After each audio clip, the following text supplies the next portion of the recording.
Oh, great. Hear us I'd now? like to call this meeting to order. You and I talking about COVID. Danny, Philip, can you guys hear us now? Yes, hey, Yes. Jay. So Can they you- may, should they be able to hear it? Yeah. Like I said, trying to figure out all of this. Yeah, so this is all new to us. So yeah, everybody, if you could have patience with us. And we'll just let the one person in the room, Ryan. Is that any? Can you hear Tiffany?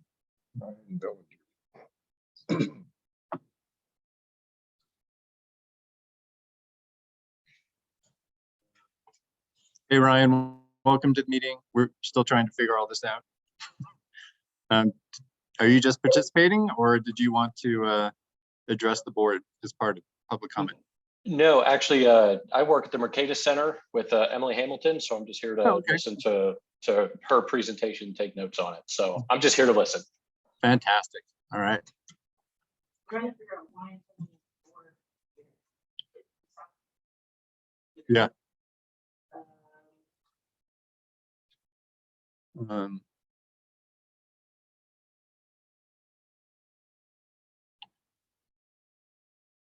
Um, Speakers are. Hold on. I muted. The meeting's still. You have to mute and turn your microphone off. Thought it did both. Sorry, guys.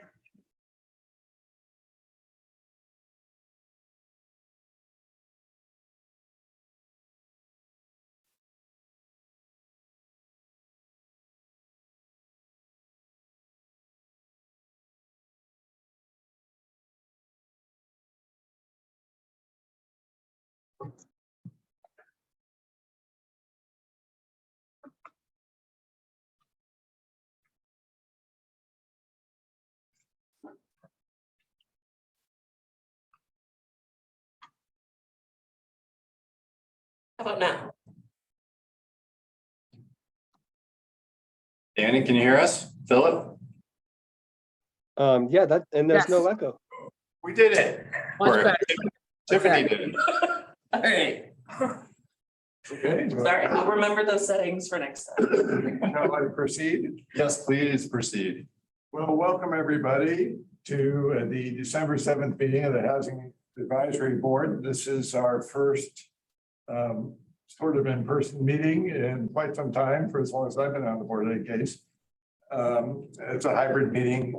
We have 3 head members present.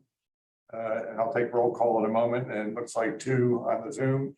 Call to order and roll call, Julianne Ramsey. Here. Terry Pamos. Here. Michael Chazam here, Bill Bogren, Here. Danny Teodoro. Here. Great, and we're also joined by one of our ex officio members of the planning board, Mark McIntyre, and Tiffany Bowler and Jay Sugnet of the housing planning staff. So the agenda tonight is not too heavy. I don't believe we have any voting items. We'll be approving the minutes. That's item 3. Item 4, public participation. If there's anybody on the line that would like to comment from the public. We have a really great guest presentation from Emily Hamilton, the Senior Research Fellow and Director of the Urbanity Project at the Mercatus Center at George Mason University. That's a very long, very good title. That's matters for the board. We'll be reviewing any ideas we have for future listening sessions. Item 6, matters from the staff. They'll report out on a January 25th meeting on ADU alternatives. And then there's the invitation to join the planning board and the technical review group on January 31st for an inclusionary housing 101 session. Item 7, debrief meeting. And item 8, adjournment. I do want to note for any of you who didn't catch it, that our recommendations that we forward to council on ADUs got a very good hearing at a study session. I think that was last month. Like, council may act on some of those recommendations we made, but they had a great conversation about ADUs. And really took our recommendations to heart and very seriously. So I think that's gratifying. Go to item 3, then that was agenda review, approval of minutes from October 26th. Do I have a motion to approve the minutes? So moved. Okay. Any a motion? Terry, second. Second. All in favor? Aye. Excellent, thank you. That passes 5-0. Do we have anyone from any residents or public participation? Anyone on the line that would like to comment to the board? We do not. Not. In that case, Ryan, is Emily on and ready to speak to it? I don't have her on just yet. Let me see if I can get in touch with her, see if she's signing on. Okay, well, I'll give a quick overview while you do that. So council in one of their other study sessions started talking about possible revisions of single family zoning that would allow more split lots to do duplexes and triplexes. I thought that would be a good area of inquiry for HAB, much as we did research on ADUs and made put together, I think, a very good memo with recommendations. We could start looking into that issue. I will note that Emily's comments are for information. We're not ready to take position on anything she might comment on. This is not a political conversation, but it's an informational one. She came to us by way of the Twirliger Center, which is the housing think tank within the Urban Land Institute that I used to work at. And you haven't had a chance to review her bio. It's very impressive. I mentioned her title. She is written extensively on urban economics and land use policy. And in particular, she's going to be talking about other cities that have made revisions to zoning related to residential and single use areas. She's written about this quite a bit, not just academic papers, but also in USA Today, Washington Post, LA Times. She contributes to a blog called Market Urbanism, and she received her PhD in economics from George Mason University. Well, and yet I can tell you about, I don't know, the volleyball team she played on or something like that. We actually have that information. While we wait for her, I could give staff updates. Oh, that'd be great. It's okay. We're moving the agenda around a little bit. Take it away, Jay. When you do that, eat something else. Yeah. So basically, first one has to do with ADU recommendations. So as Michael mentioned, City Council provided some pretty clear direction on a very narrow focus for the ADU update, addressing saturation, some minor code fixes, and a couple of other things. And the idea is to turn that around pretty quickly. So they may, they've requested, the staff have requested to come back to have in January, or January meeting, and it's likely that they will have, if not significant, pretty well thought through alternatives, but possibly even code language, because I think they'd like to get this back in front of people in the next, by February, March, essentially. So really trying to move this one forward, recognizing that a lot of the other council priorities are taking a lot more time. So that's something you can expect. So you'll get the memo hopefully well in advance, at least a week. And then, yeah. Any questions about that one? Is the focus getting rid of saturation limits? Is that the main?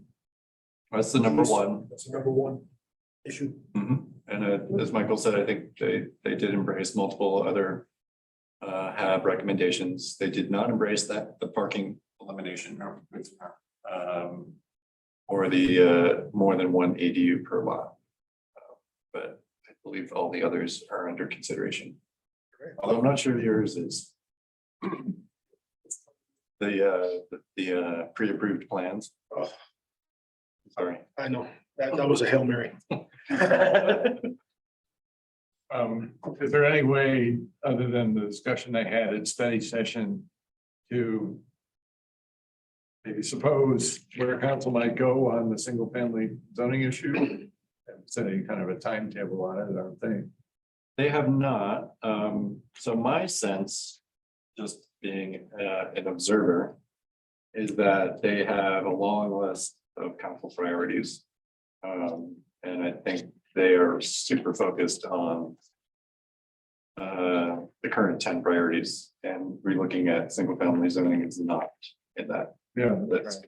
Do you happen to recall, or you have a copy of priorities they made at that meeting, because they actually did set a timetable for various initiatives. It did, and I think, well, they staff presented a lot of different options. And it was a little hard to follow exactly what the clear direction was. But I think staff is working on that. So once I have a better sense of what the priorities are and the timing for those, I can definitely share that with them. Do they have any other housing related study sessions coming up?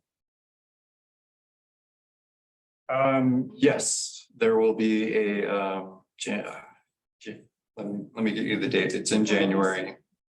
It will be Older Housing Partners will be providing an update to council on their activities, how they work, how they function, and maybe raising some issues that they've been experiencing, particularly with permanent supportive housing.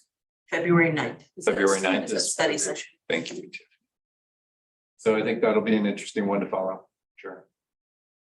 But other than that, March 3rd is down payment assistance pilot, or is it March 2nd?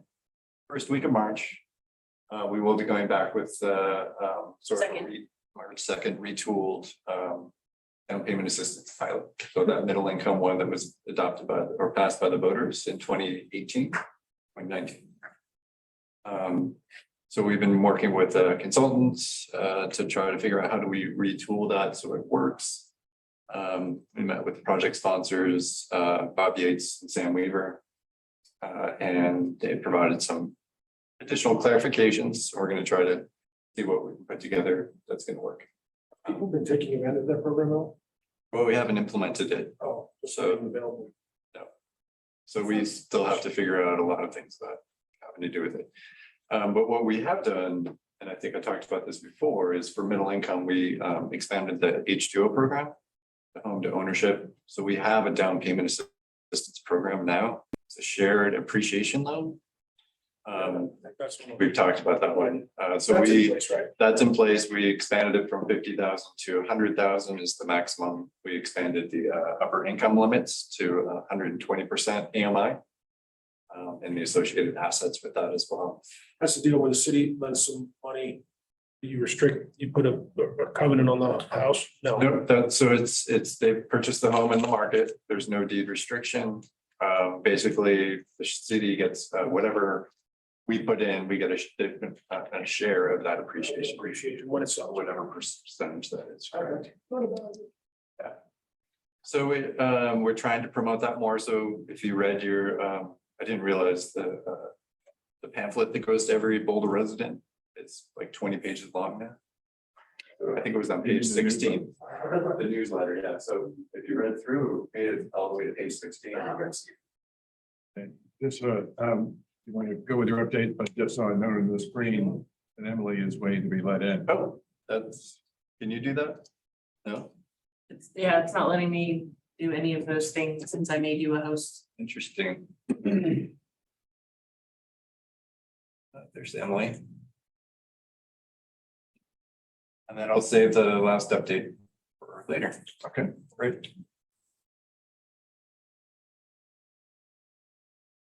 Hey, Emily, welcome. Hi, thanks so much for having me. How are you all doing? we are doing great. I've already introduced you, but I'll just give a quick overview of what we chatted last week by phone with Jay. And, this is the Housing Advisory Board for the City of Boulder, Colorado, as we explained, and our role is strictly advisory. We don't make policy, pass laws, anything like that.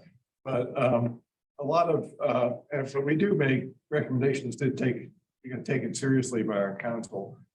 And a lot of underlying work, policy work in Boulder is based on studying peer cities. This recently happened with ADUs, for example, and our council is considering policies to liberalize ADUs, and city staff studied, I think it was 34 peer cities, and see what kind of policies they had around things like saturation limits on ADUs. And we're really seeking, that's an area we're making progress, but recently our council had a study session and they made housing a big priority this year. 7 of their 10 top priorities are around housing.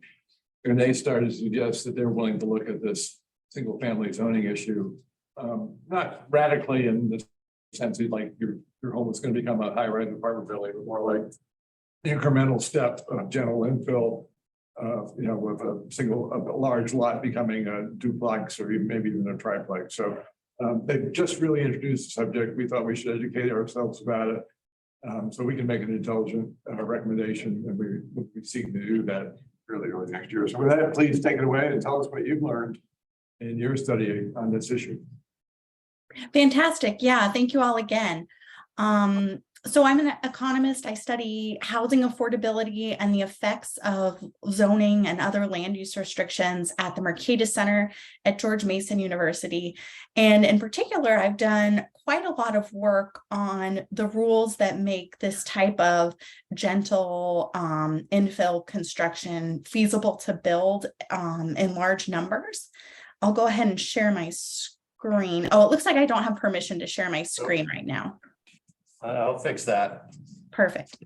This is our first hybrid meeting, Emily, so we're dealing with all those technicalities. Yeah, and each platform is a little bit different, whether it's Google or Right. Zoom or. Yeah, 2.5 years ago, it was awkward to do Zoom meetings, and now it's awkward to be in the room with people. We'll get used to it. So it says you should be able to. Okay, yes, here we go. Perfect. There we go. All right, can you all see that? Perfect. Okay, so I'll be talking about some of the principles I found that make this what I call light touch density feasible to build. I'll talk about how I define this light touch density, some of the recent reforms that have been intended to make it newly legal to be built, and then a couple of examples of policies that have been in place longer than this recent wave of reforms and that have proven to make it feasible to build large amounts of this new infill construction. So first off, what is light touch density? You're all probably more familiar with the term missing middle. And I prefer the term light touch density because missing middle has a very specific meaning. It comes from a firm called Opticos Design that does lots of fantastic work on infill construction, but they just have a very specific definition of what they mean by missing middle, and I prefer something that's a bit more expansive. So by light touch density, I mean adding ADUs to single family houses, which I know you all have already done a lot of work on. Small lot, single family development, attached townhouses, of course, duplexes, triplexes, and fourplexes, which are probably what most people think of with missing middle. And then also walk-up multiplexes. So basically anything that's that lower cost type of stick construction, but on less land than a typical US detached single family house. And tonight I'll be talking about these middle three. So small lot, single family construction, townhouses, and those 2 to 4 units. And please feel free to jump in with questions at any point. And of course, also happy to take questions at the end. So amid this current housing affordability challenge that, of course, Boulder is severely experiencing and that's increasingly affecting more and more parts of the country, 3 states have passed laws that make this 2 to 4 unit and other types of light touch density construction feasible to build. Those are Oregon, California, and Maine. And then at the local level, some of there are more examples than these 4, but some of the examples of localities that are more relevant to the Boulder case implementing light touch density reforms include Minneapolis, Spokane, Washington, Portland, which has gone above and beyond what state law requires, as well as Gainesville, Florida. And then I'll also be talking, as I mentioned, about a couple of older policies that make similar types of infill construction feasible in the city of Houston, as well as in Palisades Park, which is a small town in Bergen County in northern New Jersey. What are some of the reasons that state and local policymakers are increasingly adopting reforms to permit light touch density development? I'd say first and foremost is concerns about housing affordability, also permitting a more climate-friendly type of development, which I know is a big concern in a lot of Boulder policymaking. As well as racial justice issues. Single-family zoning came directly out of a Supreme Court decision that found it unconstitutional to implement land use restrictions that segregated localities directly by race. Policymakers at the local level then turned to rules like zoning for large lot detached single-family housing to implement racial segregation in a de facto way, even when it was no longer constitutional to do so. And in particular in Minneapolis, this racial justice angle played an important part in the policymakers' justifications for adopting their reforms. And I'll turn now to that Minneapolis triplex reform that I'd say has probably gotten the most press attention out of this recent wave of reforms. But the amount of attention that it's gotten in the media has far surpassed, I would say, the amount of construction that this reform has actually led to. Starting at the beginning of 2020, it became legal in Minneapolis to build duplexes and triplexes where only detached single-family housing had been permitted previously. But we've only seen a very small uptick. You kind of have to squint to see it really in that type of housing being built since that reform went into effect. Now, why is that? I think it's because Minneapolis has quite strict restrictions in place on how large structures can be in their single-family zones. So on a typical single-family lot in Minneapolis, it might be legal to build 2,500 or 3,000 square feet. Now, if we look at these older examples of light touch density housing in Minneapolis, these are a duplex on the left and a triplex on the right that would not be allowed to be built under today's rules in Minneapolis. And that's because they're too big, they are too close to their lot lines, and they're too tall. So even though duplexes and triplexes are now legal on paper to build in Minneapolis, and some of them certainly are getting built, it's not necessarily a really attractive proposition for home builders to be, for example, tearing down a single family house and replacing it with a triplex that would add units, but not additional square footage in most cases. Now, as I say, some of them are getting built. Here's an example of a new construction triplex in Minneapolis. They have implemented some other reforms that go really well with light touch density development in Minneapolis. For example, they got rid of all parking requirements in the city. Parking requirements can be a huge barrier to light touch density construction. But as I say, the amount of national attention Minneapolis has gotten for this reform to single family zoning has not been matched with a big wave of construction. And I'd say it's falling short of what the proponents of duplexes and triplexes in Minneapolis had been hoping for. I'll turn now to Portland, and the city of Portland had been working on adopting what they call their residential infill project, kind of at the same time as the state was working on legislation to legalize 2 to 4 unit development on the state's single family lots. And as I said, the city of Portland has gone further than state law requires to make this infill construction feasible to build. Sorry, this is small print here, but this is a diagram from the Sightline Institute that shows what's legal to build under the residential infill project.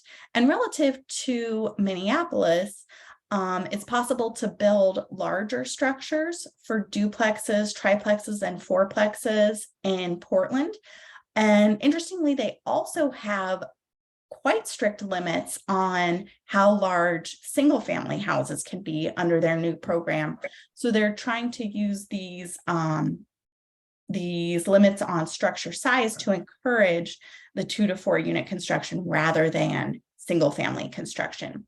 So a new single family house in Portland can be up to 2,500 square feet, whereas duplexes can be 3,000 and triplexes and fourplexes can be up to 3,500. Our question, Sure. you're saying that you can't build it bigger than 2,500 square feet? Yes. Yep. So that's the policy for new construction, single family in Portland. I heard it right. I just couldn't believe it. Yep. Yeah, I know. It's not so different from what Minneapolis already had in place on a 5,000 square foot lot. For example, that would be a floor area ratio of 0.5. But it's very different than what I understand the rules to be in Boulder. It's very different from where I live in Arlington County, Virginia, where we have enormous new construction single family houses. So they're partly usually using that strict limit on the size of single family to encourage the 2 to 4 unit development. Emily, question for you. I think Sure. you sort of just answered that. When you say there's a limit in Portland of 2,500 feet or Minneapolis of 3,000, I forget whichever one, is that irrespective of the size of the lot, or is that just a flat lid on how big it can be? In Portland, it's a flat lid on all. Can't build a new house in Portland bigger than 2,500 square feet, even if it's a 10,000 square foot lot. Right. Wow. In Minneapolis, it's a floor area ratio combined with setback and height limits. And so that in that case, it does vary with the size of a lot. On a 5,000 square foot lot in Minneapolis, you can build 2,500 square feet of house, but on larger lots in Minneapolis, you could build more. Another question? Yeah, Emily, so there's no transferable density or transferable square footage either, or FAR in Portland. It's just a flat limit of 2,500. That's my understanding, yes. Wow. Mhm. Pretty remarkable. Okay. Yeah, it is. And they have additional policies under the residential infill project in Portland where home builders can build up to 6 units or larger fourplexes if they provide some below market rate units in those.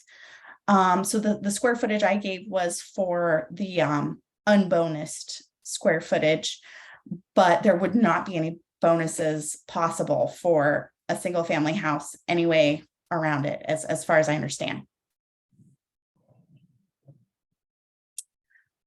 Again, I think the limits on 2 to 4 unit square footage in Portland is holding back construction relative to what it would be absent any limits at all. Here's a little bit older house in a duplex rather in Portland that is larger than the 3,000 square feet that the residential infill program legalized across the city. This is in a zone where this light touch density duplex was already allowed prior to the residential infill project. The rates of construction in Portland have been somewhat higher than Minneapolis. There have been about 400 units built under the residential infill program. Those include also ADUs, which their rules were adjusted under these new reforms. Again, I would say proponents of this infill construction were hoping to see more in Portland. It's early days, so hard to say what will happen going forward.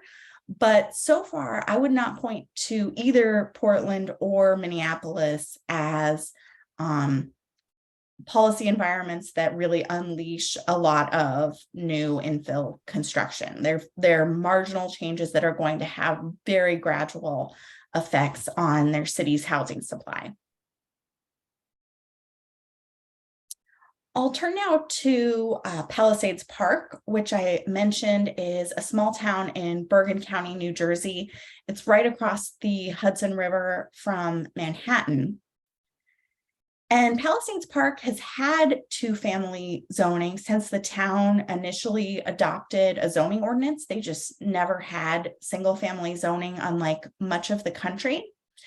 Nonetheless, Palisades Park was initially developed in the 40s, 50s, and 60s, almost exclusively with small detached single-family houses on 5,000 square foot lots, even though duplexes were legal all along.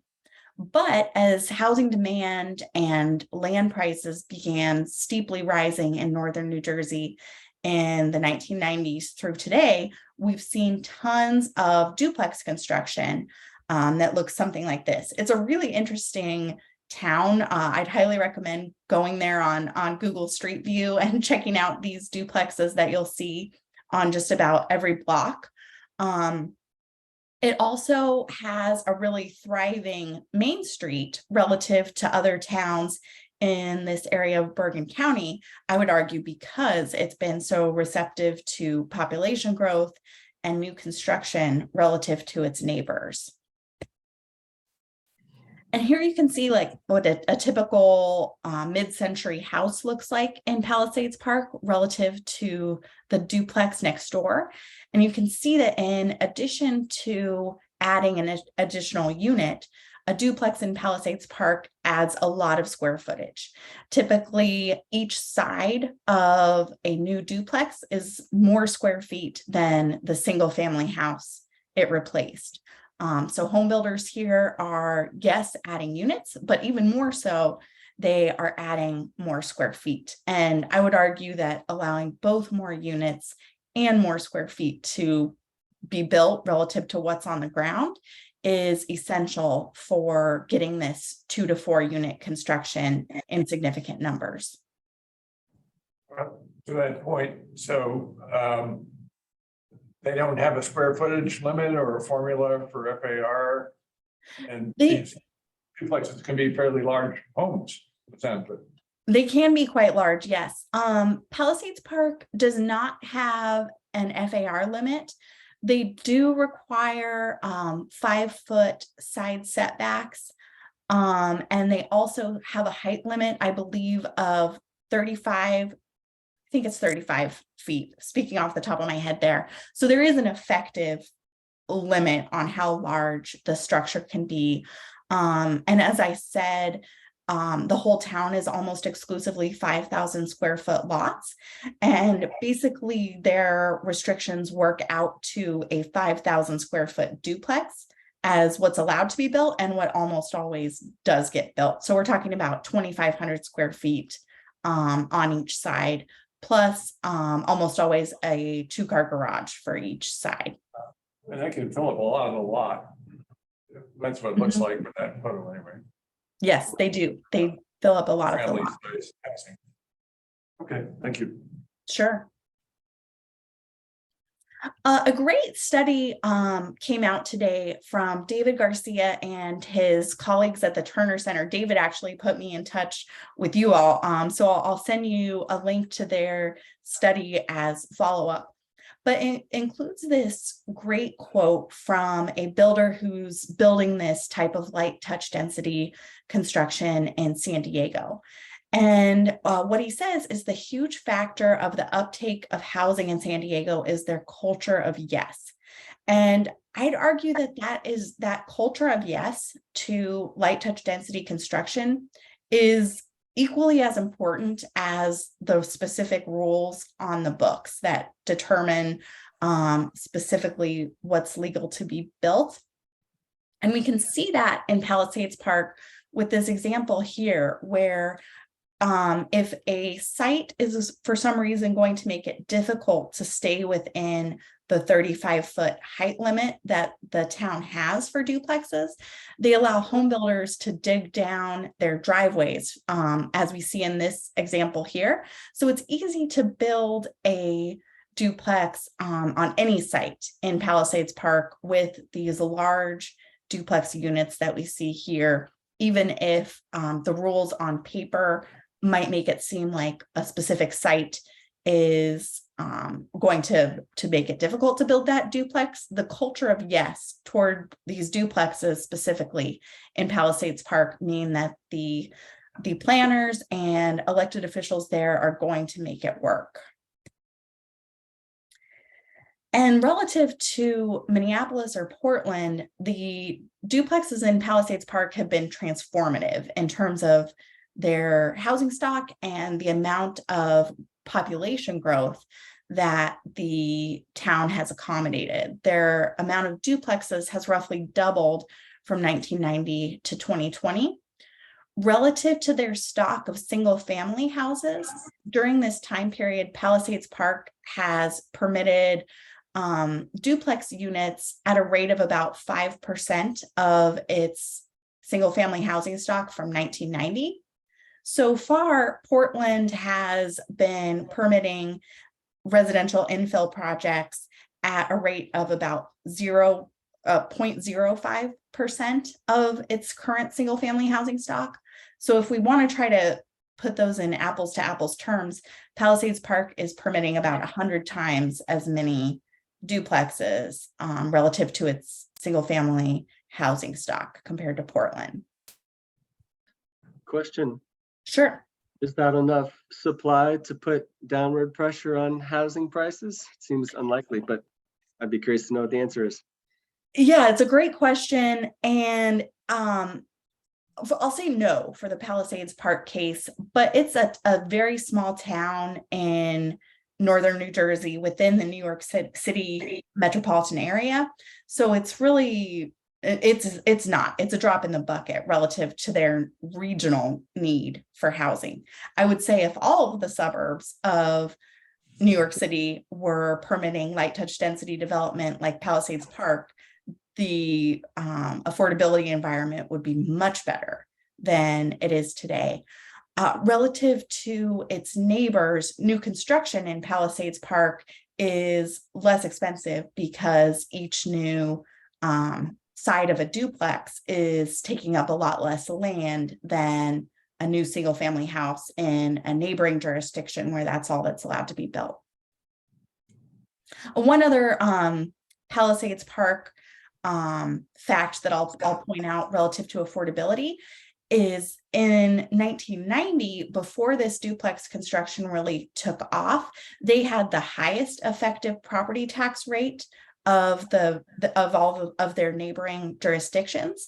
Today, they have the lowest because as more households are sharing fixed infrastructure like streets, sidewalks, other public services, each household doesn't need to contribute as much in property taxes.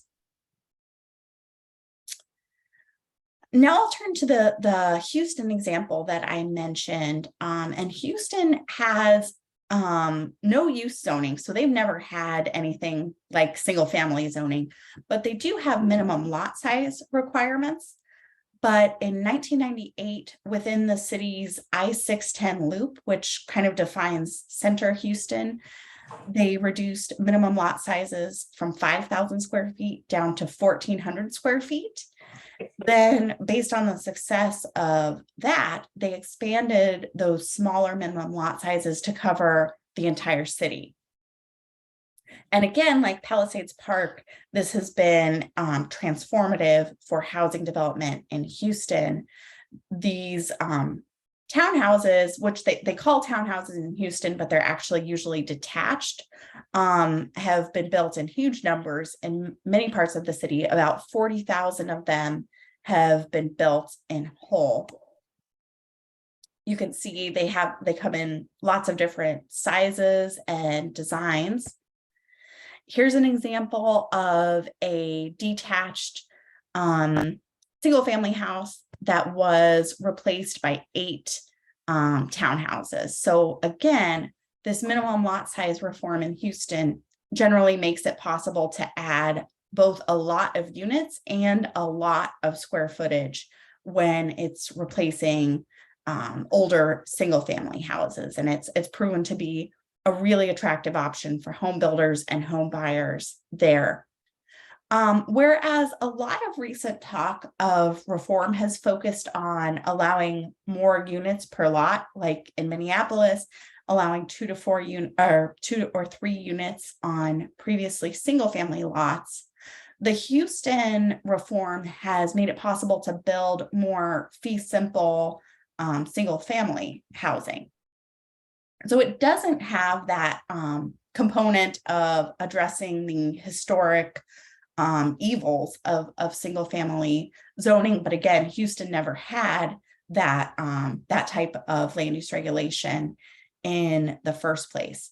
One attractive approach of the reducing the minimum lot sizes relative to allowing 2 to 4 units per lot is it means that each townhouse is just owned by its owner, whether that's an investor or an owner occupant. There's no need for condos or any other type of ownership structure. The New Jersey example of Palisades Park is probably at the extreme end of laws that are friendly to condos. And I'm not an expert in condo law, but from my understanding, Colorado is at the other extreme end of laws that make condos really unattractive to build because of condo defect law in the state. So I think that given Boulder's limited influence in state condo law, allowing for lot splits or smaller lot development is one way the city can encourage infill development, whereas building, say, 2 to 4 unit condos might not be as feasible under Colorado's current condo laws. And one very clear trend in this light touch density development is that in more expensive places and places with higher price to rent ratios like Boulder, this new construction of 2 to 4 unit housing is not likely to work as rentals. It's in Portland, for example, almost always built as condos. So I'll just wrap up with 3 points that have become really clear to me in studying this type of development across the country.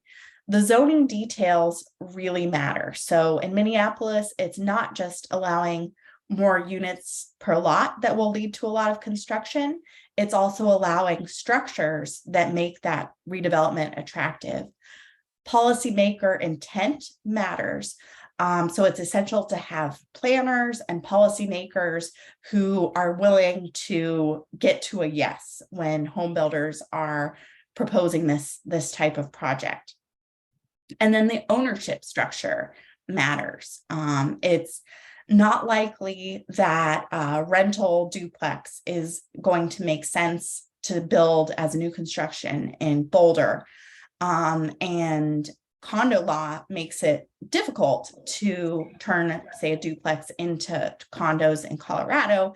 So I think that looking toward structures that are very similar on paper but that are able to be owned as fee simple is one way that this type of construction will be more attractive in Colorado as a whole. Happy to take any more questions that you all have. That was excellent, Emily. We're so grateful you could join us. It was really illuminating. Thank you. First of all, you're dead on about construction defects in Colorado. The plethora of lawsuits for construction defects, often curious, have just depressed that production of that type. And that's, you think of that as like the first step of the metal, the first place you typically buy. I certainly did when I was 31 years old. It's a condo. It's not a single family home. And then you kind of get some appreciation of that to keep going up. And that kind of ladder is just missing rungs here in Colorado. And it doesn't, there's been some reform, but not enough to make a huge difference. My question about the production of smaller homes, duplexes, triplexes, and there is some of that happening here in Boulder, but it still tends to be at a really high price point, like millions of dollars. And are you seeing any bridge of that affordability gap using these strategies? Because that seems to be a real barrier. It's cheaper than a single family home, but it's still way beyond affordable for a school teacher or a normal person. So what do you think? Yeah, so in places that have really severe affordability problems like Boulder does, I mean, there's no easy answer to get to drastically lower cost construction, especially when we're talking about light touch density. If we were talking about allowing for much larger apartment buildings or something like that, in Boulder, it would be a different story. But again, within these typologies that aren't going to have huge effects on how their neighborhoods look, there's just no way to make market rate new construction in Boulder of light touch density that's at a price point affordable to a middle income house. That said, these reforms certainly stack up. So I think it can absolutely be a part of a solution to housing affordability in Boulder and in the broader region.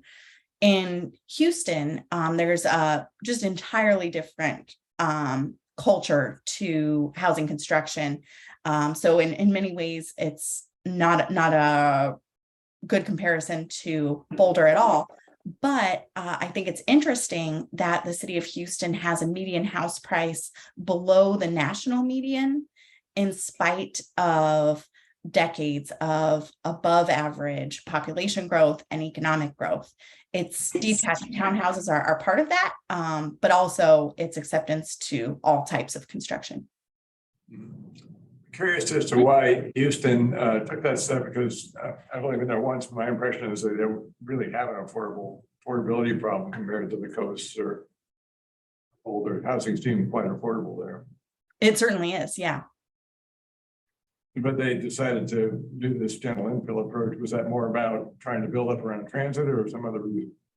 It's been a mix of reasons. Actually, one big reason is that policymakers there are always concerned about affordability, and that's why they have been able to stay affordable. So one big reason for the minimum lot size reform was to reduce development pressures in the lowest cost parts of the city that we're starting to see some new construction coming in, and policymakers were getting concerned that those most affordable parts of the city would see new price pressures. So they wanted to be sure that development was feasible in more expensive parts of the city. I think Danny had a question. Bart. Well, so it's funny. I went to high school, the town over from Palisades Park, and so Oh yeah. yeah, quite familiar with it. And the funny part is if you look at those duplexes, what happens is you have, really kind of auspicious single family homes that are real, kind of local homes for people that are from there, and then you'd see them get knocked down in these giant duplexes that are incredibly gaudy and actually incredibly expensive. And it would actually also cause, I mean, the traffic issues and parking and everything over there is pretty horrendous. So it's kind of a paradoxical reality that you see over there, because it is just jammed with these giant duplexes where either side is bigger than the home that was there beforehand, that was usually from somebody who's been there for generations. So, but the other thing that it just jumps out to me when we're talking about that is you did show the slide with Portland, and even though the wording was small and my eyes are bad, I did see how they do have some requirements for affordability restrictions when you're going to, I think it was 3 units or more. And to me, that's the kicker here, is that if you had something, the two things that seem to work for me, instead of it just being zoning, would be either A, when you have something like a use fee or an impact fee. So if you go over 2,500, at that point in time, you're starting to pay a premium, which can help fund affordable housing elsewhere, right? Instead of just saying, well, you can have, two sides here, but, there is no restriction on price or affordability or anything like that, like the Powell Park model. And secondly, when you have something that says, if you want to build additional units, then maybe even something like the first unit might be market rate, but the second, third, fourth, et cetera, are deed restricted at, whatever kind of level. And then to me, as a economist, do you see that having some more promise than just saying we're going to allow more zoning, more density through the zoning? You can take a single family, turn it to dual family without those restrictions, because I can tell you from Powell Park, lacking those restrictions means that you're ending up with more expensive homes and a lot more impacts. Yeah, lots of great questions in there. So Portland does allow for larger fourplexes and sixplexes if those if part of those new units are below market rate, just as you said. In Portland, I believe that is only being used by nonprofit builders who have some type of subsidy that makes that feasible, which I think is wonderful when it does work out. As a whole, not very many of this light touch density is getting built in Portland. It's really a minuscule number of below market rate light touch density units that are being built there. But I would absolutely talk with nonprofit builders in Portland, talk with Habitat and others about what type of model would help them do more of what they're doing, make their dollars go further. I've studied inclusionary zoning in the Baltimore-Washington region, where it has the longest history of anywhere in the country. And what I found here is that mandatory inclusionary zoning programs that require developers to set aside a certain percentage of units at a below market rate price have actually had the effect of raising the median prices relative to localities that don't do that. So in our region, it's acting as a tax on housing construction, certainly benefiting those households that get into those below market rate units, but at the expense up to the median home buyer who doesn't get one of those inclusionary zoning units. I am much more in favor of programs that cannot result in this tax on housing construction, because of course, more housing abundance is what we want to see ultimately to address these affordability problems. So whether that means making programs that work for nonprofit builders, or programs that are funded by the city or by the state to make those below market rate units feasible, rather than requiring the housing industry to make those units itself. Mark, you had a question? Yeah, so that was fascinating. Initially, I think you began with Minneapolis, is that right? That showing where you had reformed, they had reformed their single occupancy zoning, but it didn't really result in the, didn't have the results that they wanted. Is that, and I see that reflected in Boulder in our very recent ADU reform, which is okay, we want some ADUs, so we're gonna change our policies, but you don't really go far enough. You don't get to a culture of yes, and consequently it trickles along. And so now we're about to embark on another round of ADU reforms. Is there any commonality in successful locales getting to a culture of yes? Is that driven by the political body, the city council? Is that driven by a strong mayor? Are there, you know, what is it that allows for this kind of greater risk taking and not trying to ensure that every outcome is somehow perfect? That, you know, there's going to be, if you get to a culture of yes, then there's going to be some things that don't work out just perfectly, I would imagine. So as a question, is there any commonality amongst successful locales in terms of political will that you've seen, how to get to that culture of yes?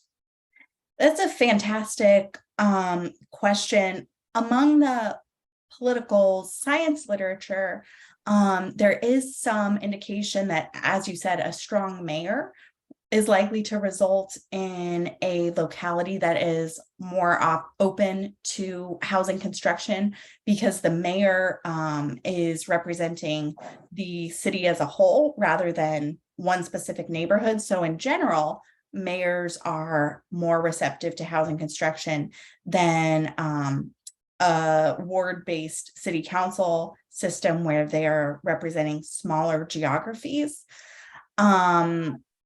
There's also evidence that at-large city councils are more receptive to housing construction than those city council where each councilor is representing a smaller geographic area. But I think there's also just so much that is more difficult to synthesize. Like in San Diego, relative to other California cities, there has been this drastic change in their openness to housing construction, both multifamily and light touch density. I think it may have been due to a mayor there who made that a big priority, but I think it's also due to, like, I don't know, something in the water that is different in places like San Diego or Houston relative to some of their peers. Thanks. A related question, Emily. I think some states, and Colorado may be moving in this direction, are looking at this from the statewide level and taking measures to, you know, potentially use a brutal term, override local control and say, you know, it's for the greater good of everyone in the state to have density in certain places, and that can't be restricted at the local level. Is any of that being implemented, and you see that actually happening in local communities as a result of that statewide leadership? Yes, certainly. It's happening. I gave the examples of where that's happening with light touch density in Oregon, California, and Maine. None of those laws are leading to big changes in terms of what's getting built, at least so far. But where we are seeing more changes that are leading to significant amounts of construction is with statewide accessory dwelling unit laws. And this is an area where California has been a leader, I think, because they have such an extreme affordability problem affecting so much of the state. And the state has passed a series of, I don't know, probably 20 laws over a time period of 3 decades that have made ADUs easier to build and chipped away at local barriers to ADU construction. And I believe about 60,000 ADUs have been built across the state as a whole since these laws that really started making them easier to build in 2017 have taken place. So, and that's again, as in the Portland example, this is a place where state law and local policy can work together. So San Diego has gone further than what state law requires to make ADUs easier to build. And they are seeing a lot of construction of them. And are any of those directed to locations like transit served areas or areas that already have compact development with existing infrastructure? There have been bills introduced that would legalize transit-oriented development in California. I think also New Jersey has had some bills introduced along those lines. In California, there are certain like rules about ADU parking that vary depending on how close the property is to a transit stop. In general, I am much more optimistic about state policy that sets limits on what single family zoning can look like, whether that's requiring 2 to 4 units to be allowed on single family lots, whether that's requiring smaller lot development in areas that are served by the necessary utilities, rather than a statewide approach to transit-oriented development. I just think that is going to prove really hard to do well at the state level. And I'm a huge supporter of transit-oriented development and multifamily generally. And it could very well be proven wrong by a state policy that makes that much easier to build, but I haven't seen it so far. Okay, do you have time for a couple more questions? I have one more and then I'm going to turn it over to Philip. Sure. What would you say about a balance of carrots and sticks in these regulations, either at the local or the state level? And what are some examples of incentives?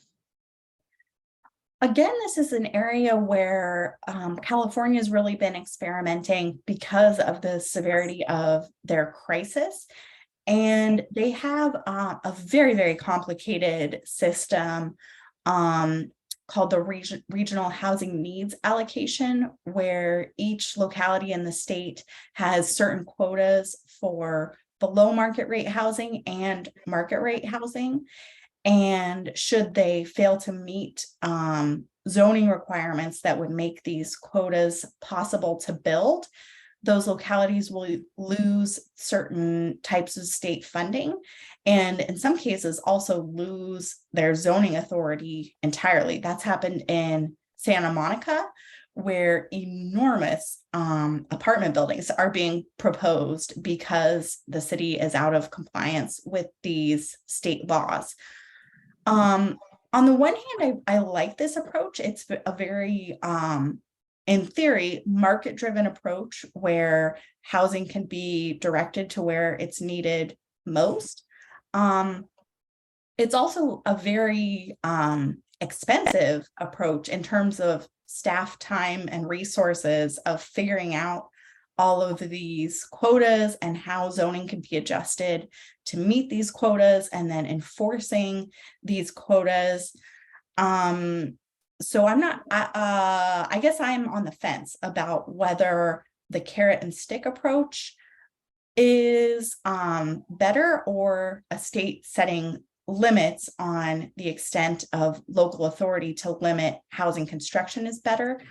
There's another approach next door in Utah where localities can choose from a menu of options of different reforms to allow a little bit more housing construction in order to remain eligible for, I believe, state transportation grants. So it's a much less complicated way of executing that carrot and stick approach. It's still in the process of being implemented, so it's too early to say so far how that's working in Utah. Thank you. I think Bill has some questions. Yeah, thanks for a great talk. Super interesting. It totally lit up my brain, despite the fact that I'm homesick with COVID. I'll try not to be to lose my train of thought here or get delirious or anything like that. But one thing I want to say is that when I think about light touch density, I love that phrase. I've usually used gentle infill, but light touch density is great. I think one of the lightest possible touches of density ways of doing that is to do better about sharing housing. Boulder has actually, we had another article in the Daily Camera, the local newspaper this year, that that Boulder's population has been declining over the last 5 years, despite whatever new units have come online. This is due to a demographic trend of people aging in place in large homes. So we have lots and lots of single family homes that are nearly vacant, you might say, 1 or 2 people living in a large house.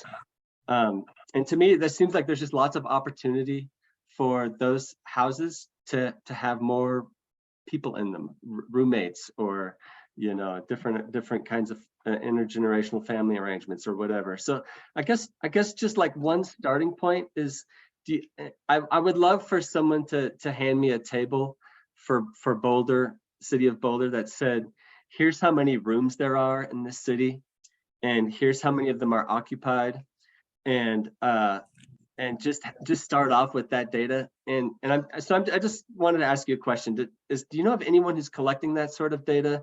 And do you know anyone who's thinking about policy around increasing people's willingness to share housing?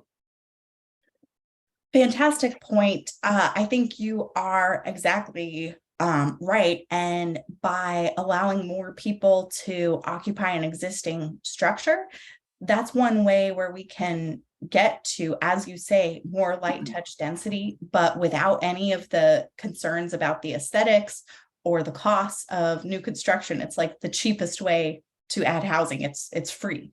Did Boulder recently reform its occupancy rules? Or We're trying so hard. Yeah. No, the occupancy laws are still in place. It does seem to be something on city council's radar to reform soon. The voters voted in an odd year against occupancy reform. It was kind of a blanket. I don't remember if it was a charter amendment or if it was a statute or whatever, but yeah, we came up short on that. But there's a bigger issue around. We've just normalized living alone, and it's just an expectation that if I have a big house and I can afford to live there by myself, it's okay, and there's nothing to see here. And anyways, I just was curious if you know of any efforts around this that are active. The only efforts I'm aware of are the occupancy law reform, which I think is most active in Colorado, in Denver and Boulder relative to other parts of the country. I think there are also a lot of land use attorneys who think occupancy laws are unconstitutional because they are not a regulation of land use. They are a regulation of who is using land. I'm not a lawyer, but I know that that's a controversial, to say the least, type of regulation. And then I would just, as far as data, I'll try to track down that bedroom statistic relative to occupants. I think that should be answerable through census data. And I would just add that there are so many rules that make it less attractive to share space than it needs to be. For example, I imagine Boulder, like much of the country, has a rule saying that a single family house can only have one stove unless it has a permitted ADU. So loosening up this is like such minutia that's being regulated inside someone's house. Can you have a second 220-volt outlet? Loosening up those types of rules can make it more attractive and perhaps start to change that culture in terms of whether or not people want to share their space a little bit more. Great. I was in New York City just before COVID. On the subway, they had signs up showing like an old lady's shoes and then a young woman's shoes. And they actually have a city agency that helps match up young people to older people. And the older people would have an apartment that they wanted to rent a room. And the city actually facilitated matching of roommates in that sort of situation. I love that idea. And AARP is a huge advocate of accessory dwelling units and lots of other land use reforms that make that type of intergenerational living and aging in place a more feasible option. There's a nonprofit I'm aware of called I believe it's called Sharing Housing that it gives all kinds of advice about how to find roommates. It's mostly geared towards older people, I think. But anyways, I just thought I'd mention that. So I had another comment, and that is another category of light touch density that I'm a big fan of is something a good friend of mine in City of Boulder is working on. He's this is David Adamson for those in the room, is a housing pilot where his goal is to leave the footprint of the structure as it would be is, so in Boulder, there's lots of examples where there's a 5,000 square foot house for a single family home. And he wants to like take something that looks exactly like that, except have it be micro condos. And as a way to address parking and in street use, there's covenants in place with shared vehicles and car share, and he's kind of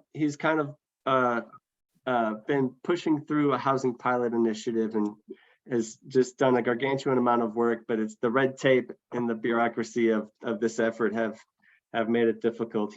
Right now he's working on a co-housing cooperative model because that's an option that's available in Boulder. The micro condo option is kind of a new thing.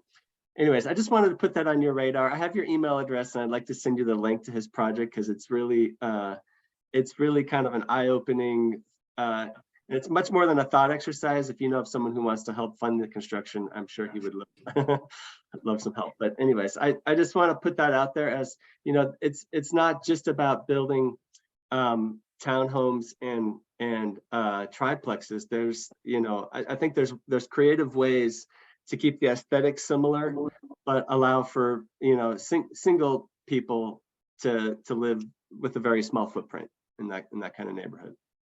Please do. I would love to see that. Great. Jerry's got one. Emily, I'll be quick. Great presentation. Two things. Your comment about the zoning details that control the properties, I think is spot on.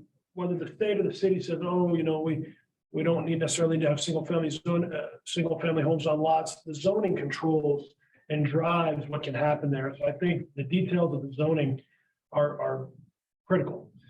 Secondly, just down the street in Denver, about 25 miles south of here, Northwest Denver has done a phenomenal job, in my opinion, of taking small single-family home lots in areas like the Highlands, Sunnyside, Sloan's Lake. I don't know if you've been out and seen any of that, and redeveloped older, smaller single-family homes on smaller lots into all kinds of different things, whether they're block houses, all kinds of things. I would encourage, if you ever get out here again, to go drive around and take some pictures, because they'll be great for your presentation, showing what can be done on a 5,000 square foot lot by way of row homes, stacked flats, all different kinds of things. And it's reinvigorating those neighborhoods, and it's great. And that's just down the street, and we can all go see it and touch it and look at it and live it. And the people that live there think it's wonderful. But anyway, otherwise, great presentation. Thanks so much. I'm originally from Grand Junction, so I know Colorado okay. well, Congratulations. and Denver slot houses are definitely something that I've come across. And they're very similar to how Houston townhouses get built with a shared driveway and then houses oriented toward that driveway. I think they're a great model that really works for home builders and home buyers. Does anybody have any other questions for Emily? She's been really generous with her time. Did Lynn have a question? I see a hand raised is why I asked. So, well, I also encourage you to come through Boulder next time you're visiting home. We got it all here. We got ADUs, we got deed restricted housing, we have tax credit projects, we have tent cities. We have pretty much everything with tiny homes, and it's still incredibly unaffordable here. But we have made some, what is our goal? 15% affordable housing? Mhm. And how far have we got? Like 8%? 8.1. 8.1. So there has been some progress, but housing prices here are insane. We're all swimming against the tide, but we appreciate your help. And really appreciate your time, especially I know it's later there in the East Coast. Likewise, thank you all so much for having me and for your great questions. I'll definitely follow up with the Turner Center study and hopefully also the data on unoccupied bedrooms. Thank you so much, Emily. Thank you. Have a great. She's great. That was really, really good. I wondered, I didn't want to keep, but what city did she say where she was talking about the inclusionary zoning fees? She mentioned that about a city somewhere and how she found that it drove. I think it was just more generic. No, she was saying the Washington DC area. That's where she, Washington DC, is that what it was, Danny? yeah, Or even with inclusionary zoning, the median price went up because the higher end gets higher.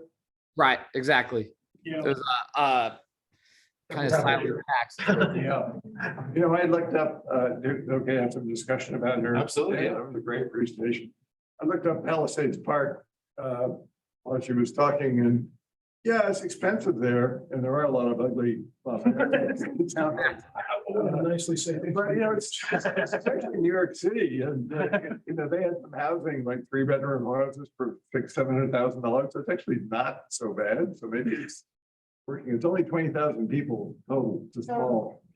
Yeah, I started looking at the Like street right view. across the river from Manhattan. That's cool. I'm in. 20,000 people in about a square mile. Trust me, I've been there many times. Yeah. I started That's looking our at the street territory. view. There. That's where people would rather pave their entire yard than have to cut grass. Exactly. Xeriscape, Michael. Save water. Right. Anybody hear anything that, we could discuss further as a future policy recommendation, start to tease it out? The big takeaway for me was if you just change single family zoning and don't fiddle around with all the other ratios, it doesn't do anything. Yeah. Right. The devil's in the details of the zoning code. If the state or city just says, oh, no more single family zoning, I mean, that doesn't, that in and of itself doesn't get you there. You have to incentivize people who own single family homes on a one lot. You have to incentivize them to redevelop into duplexes or whatever. Right, And that is all comes down to zoning. right.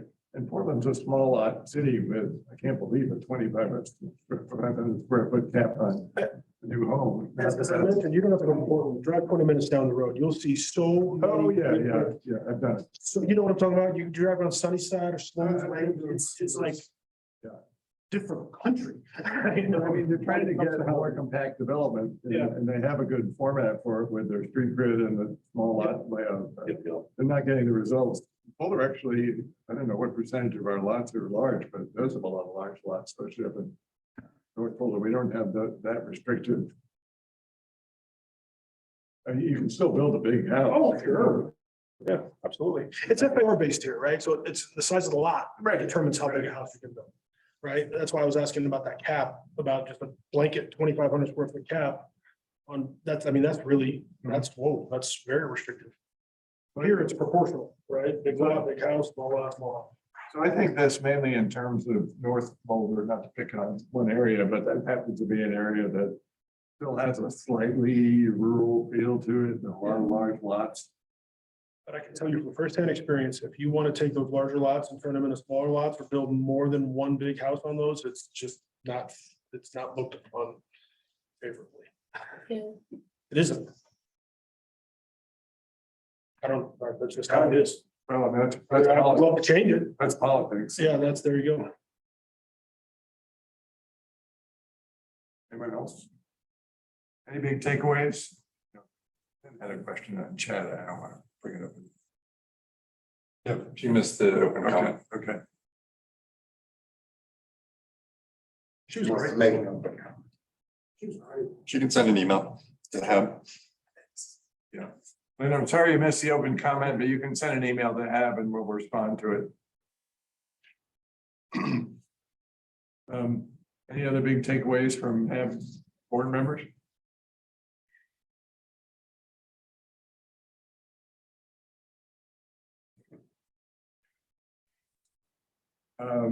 By tearing down old, here's a question, by tearing down old houses on a 5,000 square foot lot. And rebuilding a duplex. Are we really, is it getting more affordable?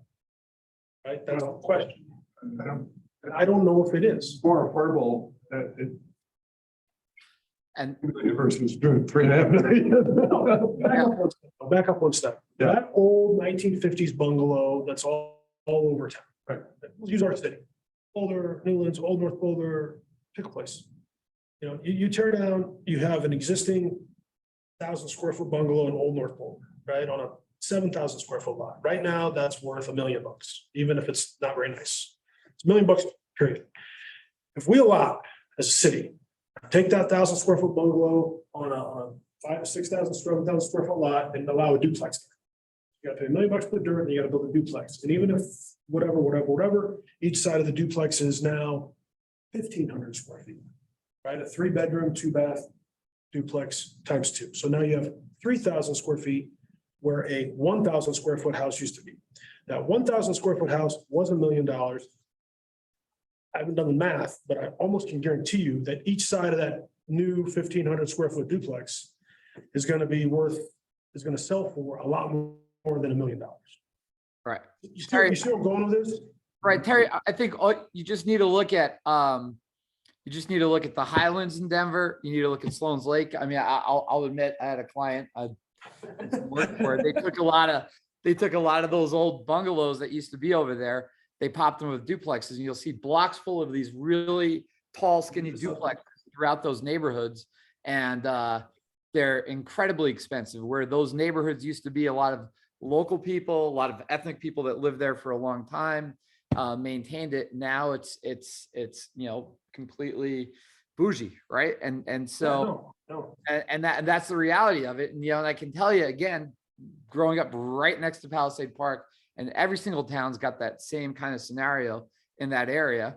And what happens is you take that little house, she showed the picture of the little house, and then you knock it down, you have these 2 giant gaudy duplexes, which are brand new, which are each more expensive than that little house. And so it's kind of not getting the result that you want to get. That's why I'm saying, if you're going to do something like that, you have to say at the very least, that second unit. So if you have one house and you're going to build 2 units, maybe you say the first unit can be market rate, the second unit has to be deed-restricted. If you don't do it, you're just creating more marketable market rate density that's going to go with the flow of incredible expenses. That's just the way that it's operated here in Denver and back east as well. And that was my point. At the very least, to me, if you have a cap of 2,500 on a single family home, but then you say, if you want to build 4,500, you have to put all this money into a housing program. At the very least, then you're kind of proportionally taxing additional sized homes and additional, density implications. But to just allow duplexes by itself is not the panacea. So I have a modest proposal. This is not anything that, we're going to vote on tonight or anything like that, but just to stir the pot. Maybe it's actually more productive to be continuing to pursue the ADU strategy. Right. Because, you know, you get your big house, it's worth a lot of money. And then you get a small unit that a younger person or someone with limited income can rent. Doesn't, in a way, it addresses the missing middle because it provides income for a homeowner, but it's also providing some housing, whereas strict duplex strategy is just creating more expensive homes that are, you know, 2 on a lot instead of 1 on a lot. I agree. You know, we can talk more about that. I think about, this is an example. You know, that trailhead development was originally proposed, this is going back 15, 16 years, to be a dense development. Yeah. Townhomes with a variety of housing. And what got built are what, 25, 28 single family homes. $4 million house. $4 million house. What if each new home was required to have an ADU? You wouldn't be requiring each person to become a landlord, but they'd have the option. 10 years from now, someone else owns the house, they decide they want to rent the apartment, it's there, it's set up, it's got the extra 220 outlet and the bathroom and the kitchen and the kitchenette and all that. And, you know, like, and it's not gonna off the nose of the person buying the house because they have a guest suite. Nobody, this is the elephant in the room. Trying to get for sale product at an attainable level in our town is really, really hard. Right. The path to it, for as much as people don't like it or whatever, is the rental product. That's how, it's not ideal, but that's how you can afford to live in Boulder without making $1 bazillion. Right. Is by renting. I know, funny story, anecdote. I know a person who rented in Boulder, loved living in Boulder, couldn't afford to buy one, went out east, one of the alt houses, bought a place, lived there for a year. Didn't like living there, so they ended up renting the house they bought in Longmont or wherever it was, and then came back to Boulder and rented. So they ultimately got ownership in a town. You see what I'm saying? They got ownership of the house they could afford to have, got a tenant, that made sense, and then they moved back to Boulder and rented. I know that's very complicated, I get it, but I don't see a path to, especially over what happened in the last 2 years, to getting, anyway, that's a bigger discussion. Well. I'd like So to, I think we need a subcommittee of have our working group to look into this whole issue a little bit more deeply. I'd be happy to be. part I'd of like that. to, can I say one thing? I'd like to channel, I don't know if you can hear me. Yeah, we can hear you. Oh, great. I'd like to channel David Adamson one more time and just say that his model for, you know, taking the 1,000 square foot home, building something large there, you know, dividing it by 10, does come out with, you know, pencils out to an affordable for sale kind of a unit. So. We've done that in Boulder. I mean, right on the corner of 4th and Mapleton, there's those row homes. On North Street, is that an affordable deal on North Street, right between Broadway and 9th on the north I don't side? think so. It's not affordable? They're expensive. Those are, But I like that. they kind of stack up those, Yeah. like San Francisco style, Yeah, I kind of like but that. that's kind of what you're talking about. So is taking, instead of taking single family and making it a duplex where both sides of the duplex are more expensive than the original single family. We take the single family bigger lot and turn it into 4, 5, or 6 units that each one is left, but then you run into the parking problems and you run into 5 multifamily, whatever, for sale for rent next to a big single family and all of those. Yeah. You know, I'm thinking about. It's true. I guess I just want to say it's one possibility in the toolbox. Obviously sharing so in David's model, there's a shared living space upstairs, great kitchen, grand dining room. That's not going to be for everybody, right? And sharing cars, you know, it takes certain kinds of pro-social city dwellers to live with that sort of thing. But we should have those kinds of options for the people that would thrive in that kind of environment. Yeah, I like what you're saying, Philip. And my main point is, you know, the Minneapolis zoning reform got like headlines nationally and certainly in planning and trade magazines. But, what we're hearing is it's basically a lot of hype. Nobody executed. And, maybe these sweeping reform things are, none of them really seem to be producing what we might want here in Boulder. So we need to be looking at some alternative scenarios, and we may not, they may be brand new. Thinking of something that happened in Boulder a while ago, maybe the late nineties, and Iris Hollow. Yeah. Which is a bigger infill development. It's probably 10 acres or something. And, they did a lot with affordability, really with size. So, I mean, you can get a single family home there. It's like 700 square feet. Yeah. And then and I don't know if they're deed restricted or not. Yeah. And there are like market rate homes, they're 3,000 square feet, and then there's condos, and, they just did a lot of variation within the site. Totally agree. And I would say Irish Hollow was a precursor to many of the infill developments that have happened. Junction, North Broadway. When you have a lot of land, you can do all that stuff. I think what she's talking about is when you have a 5,000 square foot lot that's got a 1,000 square foot house on it, what can you do with that? Because it's two different things. When you have 2-3 acres, 5 acres, lots can happen. You can really get Iris Hollow-y.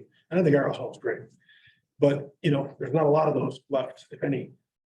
Even though ironically, right now, south of Safeway there, I saw that concept review come through right south of Safeway by Iris Hollow. There's that apartment complex that they're coming in with a bunch of micro units and townhomes.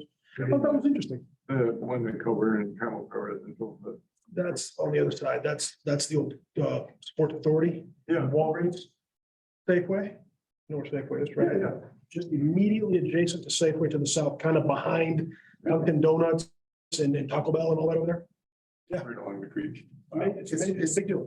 It's Glenwood, the street is Glenwood Yeah. running east-west. Yeah. Glenwood Court runs north-south. Glenwood Court used to be a cul-de-sac. So when you drive behind Discount Tire to go into Safeway, you pass through this kind of cul-de-sac. And then you go into you go into the Safeway parking lot. Those terrible, rotting, old, terribly poorly built. I mean, they're homes for some people now, but there's the building. Buildings are just awful. They're not well kept. They're not well kept. Yeah. But is that a benefit? Good buildings are. Is that a benefit? Because we're getting rid of older, probably very inexpensive rental product. And I don't know how many there are, 100 units, maybe something like that. And we're going to replacing it with newer, nicer, smaller units. It's probably more like 70, replacing it with 140, I believe. Is the number. That's a good Of deal. which 80 or 90 are efficiency ELUs, efficiency living units, plus this row of townhouses. It is, well, okay, it's going to concept review, so I'm going to be quiet about it, but Okay. we were supposed to review that last night. Oh, We really? didn't. They got bumped? It got bumped to June 3rd.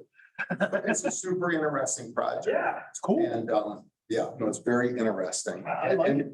And the big thing that they've done is the current concept plan is to underground, go ahead and spend the money on undergrounding the parking. But that gives them both the space to build up and the open space to have a pool, to have this big central courtyard, and to have open space that makes it feel like a community. Cuts out all these curb cuts and everything. And they have one entrance into the garage. That's it. It's great. But that's not what we're talking about today. We're Mark, talking is there about any single discussion? family. Is there any discussion around that project around decoupling the with the decoupling Well, the we're parking? gonna see, about that. They haven't come to planning board yet, so. Yep. It's supposed to be last night. How we got off on that tangent was when you have a lot of land, you can do a lot of mixed different types of affordable, non-affordable, big, small, all that. When you have a 5,000 square foot lot with a house on it, what can you do? And it sounds like tearing that old house down and building a new duplex doesn't help affordability a whole lot. You get more people living there, which I guess has some benefits, but it doesn't get cheaper. Yeah. So again, my point is, we could, It's more affordable Oh, than the single family home. been building one big single thing. So yeah, I mean, so keep in mind that the comprehensive plan goal is a diversity of housing types. Right, so. What you're saying is you tear down that 1,000 square foot house, you build a 4,000 square foot house. Is $3 million. You build two 2,000 square foot duplexes, those each side is Million eight. So yes, it's, yeah, it's more affordable than the alternative. And So adds again, diversity. my point is, we could draft a recommendation to council that says, allow for lot splitting. And it might not accomplish what we're really trying to get to. Someone would be, I'd be willing to be part of a subcommittee to tease out some other ideas that we can talk about before our next meeting. Be happy to do that. I just need a volunteer. Well, we can, is it like a memo, a letter? Well, we tap into some of the information we got memorandum. What council talked about at their study session was, maybe allowing for some lot splitting and for duplexes and fireplexes. I'm agreeing that is only effective at reducing costs, not at providing true affordability. So what else could we propose that will actually get to that goal? And I think that's almost like a quantum physics question. Well, I think what Philip's saying, you gotta build smaller units. I think that a 5,000-6,000 square foot lot with two, if you want to find a starter home you can move into, they just don't exist, and we're not building any of that. So to build like what you said, that the overall planning goal is to have a wide variety of housing types. We are not building anything in that 1,000 to 1,500 in ownership. We're just not building it at all. And so if you were dividing land costs, and it's hard to say, oh, that's affordable, $1 million, 1,500 square foot, 1/3 of a triplex. Well, it is more affordable. And, a young Google engineer, married, one kid, and wanting to, first home ownership. And it's like, well, gee, this doesn't fall into our AMI classifications and everything else. But it is someone, that it has the opportunity to own a home within their particular budget. Now, it might be 150,000 family household income a year, but it works. It works. It works better than one 4,000 square foot home. Yeah. How do we do that? More of that. Well, one way, and Macon Cowles at a recent planning board meeting pointed out, and correctly, and was confirmed by staff, that yes, our code, if you did somehow get permission to build a fourplex on a lot, 7,000 square foot lot, that your initial fees are multiplied by, it's 4 times what it would be for a single home. We do not give any allowance for the fact that you're building a duplex or a triplex. So if we go forward with policy that is going to be more permissive, we're going to get to yes more often. We actually have to adjust fees to make it so it's doable. Certainly a piece of the pie, piece of the equation for sure. I can talk more about that with one of Yeah. the staff updates Okay, after this. okay. Well, I'm still looking for ideas on how we can tease this out and work towards drafting some recommendations. Doesn't have to happen the next meeting, but this council has said they want to act on housing in 2023, so. And maybe one of shouldn't our waste goals time. should be, how do we, I don't want to use the word densify, but how do we create triplexes and fourplexes on single family home lots in both? How do we do that? What has to go into doing I that? think it gets more to that comp plan goal of how do we create a diversity of housing? And what I'm hearing, there's certainly evidence to support this, is when you put lots into triplexes and duplexes, you still wind up with very expensive housing. Not as expensive as a freestanding custom home, but still very expensive. Yes. There's another approach though. I mean, you could take an existing large home and divide it up into a duplex or a triplex. So that's I was thought Emily would talk about that more. Yeah. Because that was a big part of the approach in Minneapolis, was taking the existing housing stock and resizing it. I think yes, totally. If you can do that, some houses lend themselves to doing that more than others. Right. Absolutely. But I think that's a great idea. But back to what I think we came kind of full circle here was we have 1,000 square foot house on a 6,000 square foot lot. And the options are A, tear it down and build a 4,000 square foot, $3 or $4 million house.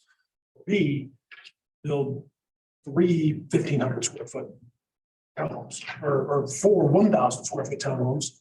And yes, they're $1 million each, but that's still better than the $4 million house. Yes, follow me? Yeah. Yeah, I agree with that. So how do we get from 1 house to 4 townhomes or 3? Well, the first thing to do is to allow it. Exactly. How do we get to the powers that be to allow it?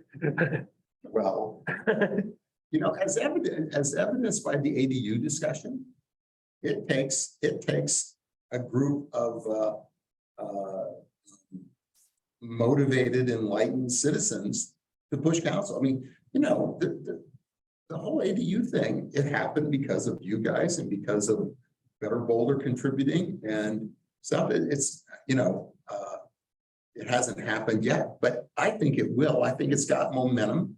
And you know, it takes council directing staff, directing the city manager, directing staff, and of course, pushing back with, is this what you want for priorities? But it just takes political will and some vocal citizens pushing it. I think that's a very good opportunity to take single family homes on 6,000 square foot lots and turn them into much more. Well, let's talk about a slightly different type of infill, and I'm sure you're all seeing this a lot. There are increasing number of commercial sites that are being developed with, I don't know, 10, 12 townhomes. One developer seems to be specializing in that. And, you know, Folsom, West Pearl, I don't see, I'd see very expensive housing, millions and millions of dollars being developed there. So can you somehow prescribe through zoning that this be more housing at smaller sizes to ensure some level of affordability, or what do you think? I mean, basically they're building 3,000 square foot townhomes with roof decks, so they're pricey. You're getting rid of an old, you know, car repair shop. Yeah, right, or whatever. right. And it's not a, So that's not you didn't lose much. you didn't lose anything. But when you did lose, it's an opportunity to create some more affordable housing, and creating housing. Make them smaller. Make it smaller. Those people are still subject, Jay, aren't they? Are they not, to our inclusionary housing ordinance? And they either in a 10-unit deal, they have to provide 2 units. So Right. they're going to do cash. So we're getting something out of it, right? Yeah, but they do the cash in lieu. Yes. Maybe that's not a problem that we should worry about. Maybe it's not a problem. Period. I don't know if we're ever going to have super affordable housing on Pearl Street or West. I mean, Or these commercial sites, yeah. which, you know, have spectacular views. It's the Gold Coast. Hard to make the Gold Coast cheap. Anyway, Okay. great talk. I'm gonna move on with the agenda here.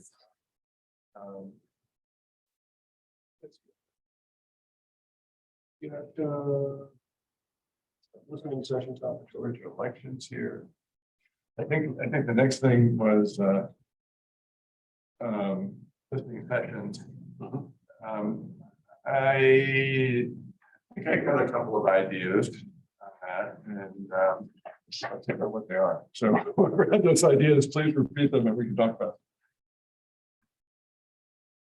This is a radical spin on listening sessions, but maybe we want the people that build some of this stuff to come in and talk to us about the challenges of doing it. I don't know if that's of interest to anybody, but I we're talking think about these theoretical ideas. Right. We're talking Great about these idea. theoretical.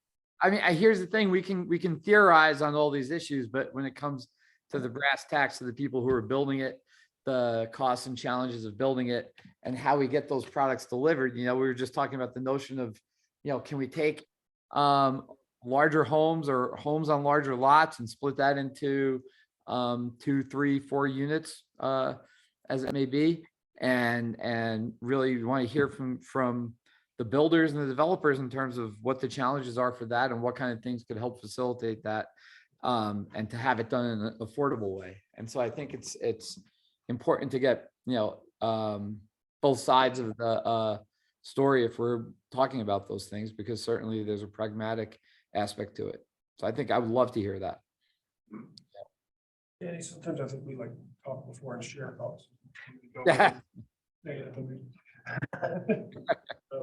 I love that idea. I have a spin on that, because it's something we tried at ULI quite some time ago. It was really successful. We tried to do a forum that included developers and neighbor advocates, some of whom were really anti-development. In the same room? They were in the cafeteria at East High. Oh, yeah? And we actually sat down with them, and the developers got to say, here's how I do my work. And the neighbors were surprised to hear that they didn't just print money. Yeah. It was actually Right. kind of a hard job, with amazing rewards if it works out well, but like, oh, you actually build something and it takes 5 years to get, till the money starts flowing to replenish whatever you've loaned and put into it. Meanwhile, the market could have shifted. And then the neighbors got speak and they say, well, we just don't like it when people come in and don't ask us anything. Like, where to put the bike racks, or, we don't want a parking entry that faces our homes or something like that. So it's actually quite a nice meeting of the minds. It was surprising. I thought it was going to go somewhere, and then the next day the crash of 08 happened and all development stopped. So it was kind of but my point being, we could have almost like host a little forum like that. Might be cool. There are a lot of unanswered questions that developers like. I just don't think either side, it's like anything else in political discourse these days. I don't think either side sees each other as human anymore. Yeah. The other interesting part of Not that, like they're gonna come to some great agreement if you have at least understand. the other interesting part of that Something too, they're trying to accomplish and protect. Yeah. I could say that, being on the Habitat for Humanity board as well, is the fact that Habitat for Humanity, that's a good example where technically they're developers. They try to do everything possible to minimize the costs of everything they do, obviously, right? But I can tell you several projects that I've handled on the Habitat for Humanity board where we run into buzzsaws of one sort or another, right? And especially when you have your budget minimized, it becomes incredibly hard to succeed in getting the product done, which is going to put families that are in absolute need into those homes, right? And so I think maybe having something from developers from the open public section, groups like Habitat for Humanity or some of these other groups that do it, and Emily was mentioning that, I think that could be a really, really good listening session. Yeah. So, I'm fine with Terry's approach, but I could actually see mixing it up with some neighborhood people who might not think kindly of development with developers, and just let them talk about their perspectives a little bit and see if there could be some kind of a meeting of the minds from that. We're gonna throw in some older housing partners in Thistle, kind of get that spin on it. It's not to be all be for profit, but that'd be great. Right. John Holden and John Coppola, Terry Palos, a few people like that. I'll excuse myself. We can Andy Bush and all those guys have done a lot, done a lot of things around, and we can, and then we get the other side too. I think your idea is great. Yeah. Yeah. I did a session with Andy Bush a couple of years ago, talking about almost like a conflict between affordability and all the sustainability requirements of Boulder has. And like you add all this stuff up, and I'm in favor of it, it's great, but I mean, it has a lot of cost. We have so many conflicting policies. You know, and that's just the way it is. And it just, we want this. That's great. All this is great. In and of itself, it's great. But that has consequences, right? And Right. typically that means it's more expensive or somebody's got to pay for it. And so we're like, we want this and it's a huge priority. And we all do, but the consequence is over here, it goes up. Pay for that. And that's just the word, that's our reality here. Our reality. Well, I can't have agreement, this would be a good listening session. Can I just add, Do can I it. add one bit of nuance to what Terry just said? I don't know if it's nuanced, it's probably pretty blunt.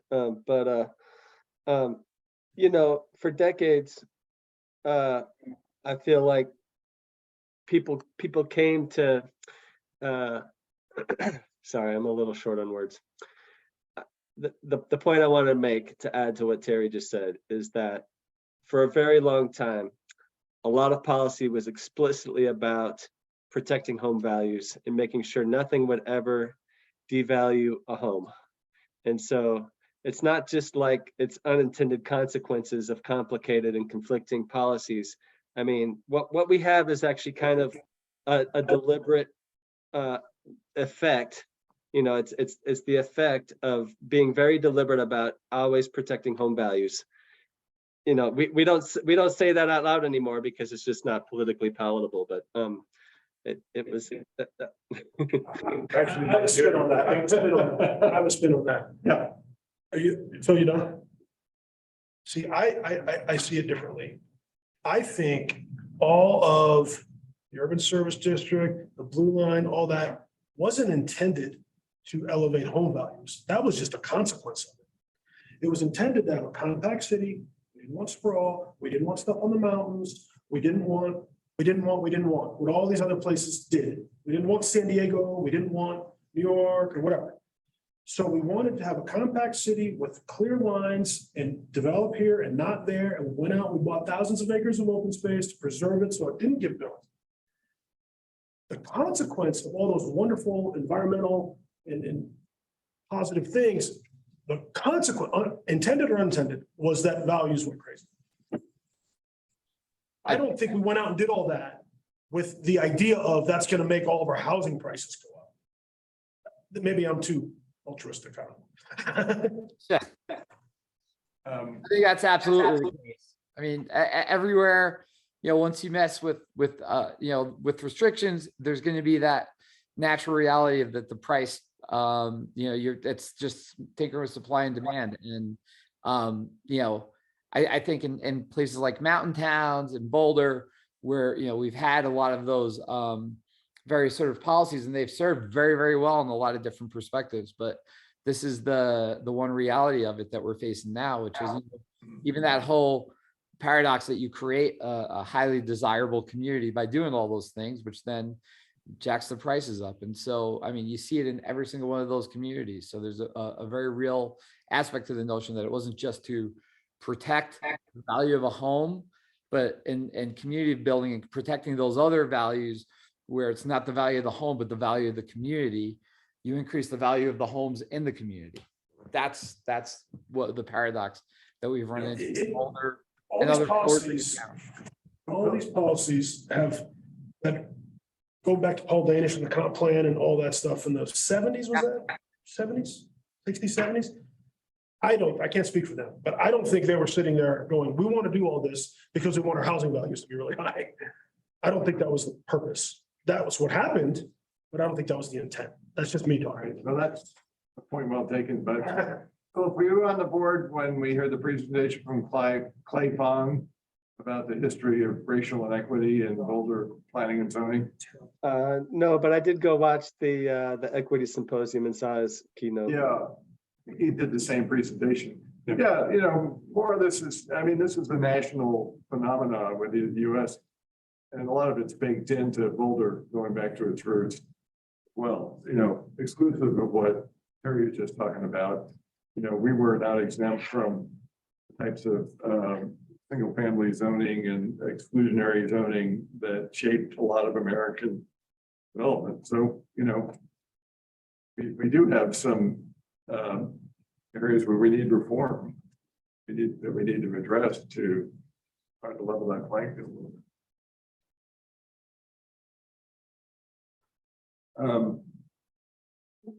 bit. I just want to make another comment, and that is, there are things around light touch infill density that will improve affordability, improve the cohesiveness of our communities, make our city better. And that paradox is still going to exist. Like if we make a lot of these reforms, I just really believe that the city will be better. And it's not going to make values go down or make things naturally more affordable. So that's kind of a good news and bad news. So I think the idea needs more seasoning, but does everyone agree that generally this is a good topic for a listening session? Okay, well, maybe we can decide, think about it until the next meeting, and we can make some decision on that. We have other listening session ideas?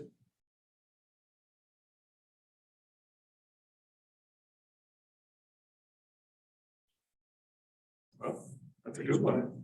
Okay, One's good.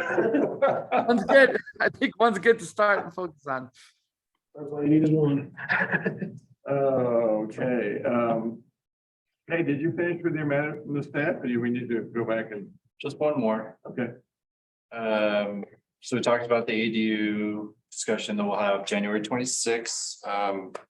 So you should have all received hold a date for January 31st. Thank you. And so HH Housing and Human Services staff basically give an overview of inclusionary housing, how it works, what the history of it is, just to build a certain level of knowledge so that you can help advise staff on the inclusionary housing update specifically. So that'll be a joint, well, basically, I think it's just going to be a planning board meeting, and we're going to invite HAB and the HHS technical review group. So I think just try to be there. I think it'll be educational, interesting. So any questions about that? And then the one thing that Mark was talking about that Macon Coles had mentioned. So yeah, I mean, it's true. The way that the current fee structure is for inclusionary housing is based on number of units. And that was intentional back in the day. So there is a slight gradation. You pay slightly more for the larger units, slightly less for the smaller units. But anything over 1,400 square feet pays the same exact amount. So we're proposing to change that so that the larger the unit you propose, the more cash you pay. The challenge is just that basically there was a lot of concern early on when we adopted the program of having too big of a gradation between the sizes and opening up for legal risk. I don't think that concern is there anymore. So I think we're definitely looking at that. But what I have tried to explain to Macon too, and others, is that developers don't typically look at what they're going to pay for cash in lieu. That's not really how they're going to make a decision about a project early on. But I agree, it is kind of a perverse incentive. But just keep that in mind. It's not a deciding factor for what someone decides to build. Would you characterize what you just described, Jay, as could that possibly be called like a luxury tax on large homes? I don't think we would want to call it. Right, this is a public meeting. Right there for the record, please. Yeah, so the way inclusionary housing, my understanding of it, the legal basis, so you can set it up as an impact fee, which is what we've done for commercial, or you can set it up as basically an inclusionary housing requirement. So We could move to an impact fee, but that's going to be a little bit more challenging. You have to do a whole study, and yes, we could do that. But I think it's going to be more challenging because you have to have a direct link between what the impact of that development is on affordable housing. So it's going to be difficult to make the case that a 4,000 square foot house has a significantly larger impact on housing in the community, right? Compared to a 3,000 square foot house. So I think that's why we're going to probably stick with our current program and just increase those gradations so that we can get more inclusionary housing for the much larger units. But it's not going to, I would caution against thinking it's going to be 5, 6, 10 times what you would pay for like a 900 square foot unit. Because it's already super high. If you think about how much you pay for a single family home, it's 204, 250, Sorry, $250,000. city fees? No, sorry. Inclusionary housing fee. What is it? Didn't know that off the top of my head. If there wasn't a house there before, which is rare because most places have a house there before. If it wasn't a house there before and you build a 3 or 4 or 5,000 square foot house, it's around 100 grand, 75,000 to 100. It's more than that now. When was the last time you? 6 months ago, 8 months ago. Okay. But if there was a house there, so the inclusionary zoning Didn't apply. didn't apply to that particular one. Yeah. But I'll know more in 2 months when we get home, so I'll let you know. Yeah, I'll look it up again and correct Depends on the myself. values too. I mean, there's the, the value of the house and all that stuff plays into it. It's the size of the house. Size of the house. Because they have But I'm anything- getting into too much detail. It's the square footage of the house. They assess a value to a price per square foot. They come up with a value, then it's based on that. Cost. That's one of the line items of a 30 line item invoice you get. But that's separate than the inclusionary. Different than the inclusionary house. Anyway, I'll check that number before I throw out a big number like that. Okay, I'm gonna just throw this out because it's just another way of raising money for housing. And the reason I use that term luxury tax is I've been heard of a mansion tax in New York City. And it applies to, it's a transfer tax when a home sells for $1 million or more. $1 million, 1%.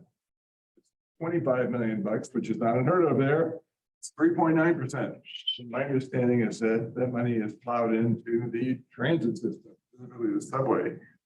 And it raises something like 360 million a year. The mountain towns here have all that. A lot of the mountain towns have transfer taxes.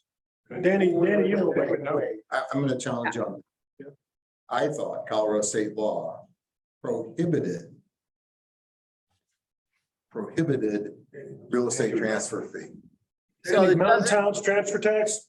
So you either have it or before it got closed out and then your grandfather or you don't. So every town varies. Like the town of Breckenridge, City of Vale, they have a transfer tax. They're sitting on a veritable pile of money.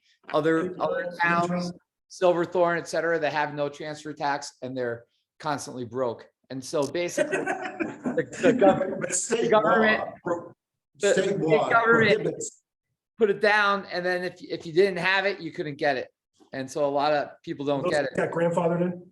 Yep. But what we've done is you can always negotiate as part of a PUD or any sort of, significant zoning modification, et cetera, a voluntary transfer fee. And so like Copper Mountain's got a voluntary transfer fee that goes to the county for every new development for the last 15 years. And when I was at the county, I got them to agree to it. So there's things you can do, but it's also very daunting because again, the part of the problem for communities like Boulder is that, the state's changed now very significantly. So hopefully some of these things will change. But for the longest time, the state at the state level, and Philip, here's what I'll agree with you. At the state level, they were concerned about property values over anything else. And they didn't want any sort of proactive or visionary land use approaches to things. And so every time one came on, they squelched it, merger, etc. So that's a real challenge that, you know, every local government's faced in the state of Colorado for the last 30 years. And we can change it now, but, you know, kind of missed the boat on a lot of those things. I know. They did it before. Same for city municipal income tax, absolutely against the law. Yeah. Yeah. Head tax, that employment thing. Yeah. I remember that. That never happened. We almost got close to doing that a while back. Head tax, Oh, you know, when you tax employees. yeah, I remember Remember that that, discussion. $1 something, Yeah. didn't happen. Anyway, Any other discussions, been very stimulating discussion tonight, before we debrief the meeting, check calendars. So I did double check, so single family home, what do you say? Can I throw a guess? yeah, 33,000. not even close to. Oh, So 4 or fewer units, cash in lieu for each required unit, 236,000. oh, that's cash in lieu. Okay. $1 million. So if you do a townhome or a smaller attached, yeah, it's 181. Right. But yes, it's That's how already you wind up super with- high. That's how you wind up with a higher price point overall for housing, because that money's got to be made up. Can you repeat that? 236,000 and some change. So the That's, scenario. that's what a was- that's what a developer has to pay the city for the cash in lieu program, because they're not building affordable housing as part of the project. Yeah, but if I'm building a single family home in the city limits on a lot, on an undeveloped lot.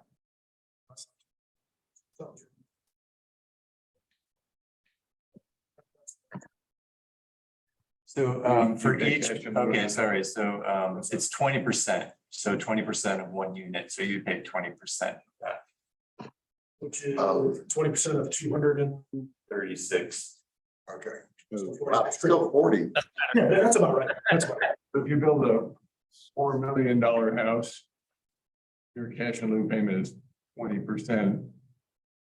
Somebody doing a multi-family, get that right? No, No, okay. well, it's 20% regardless of size of the unit, right? So 20% of one unit.